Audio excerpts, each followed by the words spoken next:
anti-Semitism in Europe, or apparent rise, contributes to the rise of anti-Semitism in the US? And if so, what can be done to combat that? Sure.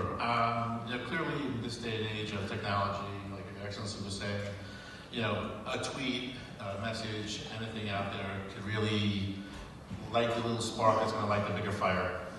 But the way I look at it, it really comes down to education. And there's so much more that unites than divides us, especially when it comes to the youth of today. The youth of today listen to the same music, they watch the same sports, they use the same social media platforms, they use the same devices. At the end of the day, we've partnered in certain countries with multiple countries to bring youth from around the world to help clean heritage sites. Heritage sites would mean old synagogues, cemeteries. I give you an example of this past summer in Belarus, in the city of Mir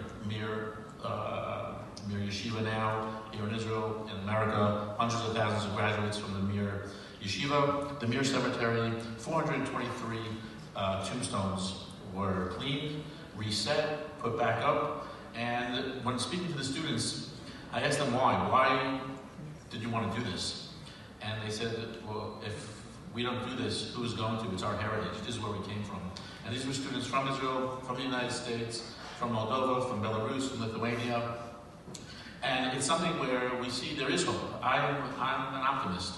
There is hope that if we do put money into projects like this, do help preserve our heritage, there is going to be a next generation out there that wants to know what happened, what did their grandparents do, what happened to their grandparents, but what did our grandparents do to those other people? And there is that reawakening in Eastern Europe. It might not be happening in Western Europe, where I believe there is a much greater significance of anti-Semitism.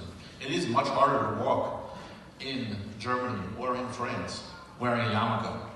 It's not as hard to walk in Eastern Europe wearing a yarmulke. Walking in Eastern Europe, you actually have people come over and ask questions and want to tell you about stories that they heard what their grandparents did. You walk around Vilnius. In Vilnius, the mayor of Vilnius took a very brave step this past year, went up against the nationalistic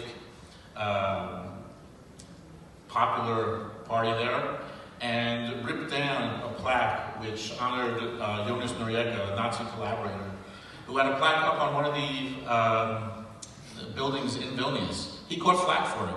But you know what? You do the right thing. When you do the right thing, at the end of the day, you're going to be successful.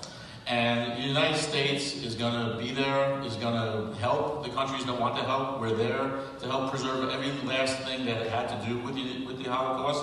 What makes America so special today is everybody that did come to America from the Holocaust. And from those ashes, we now have some of the smartest people that came from Europe, and we're benefiting from them. And the one thing I'm sorry, Steve, before I give it back to everybody else is, what I hope everybody here can come away from, at least the United States point of view is, and why I'm here, any other diplomat that wants to have the United States come in and help them preserve their heritage, help us support you, we're here for that. And the same way the United States stands with Israel when it comes to military, defense, intelligence, we stand with Israel and the Jewish people when we say never again and never forget.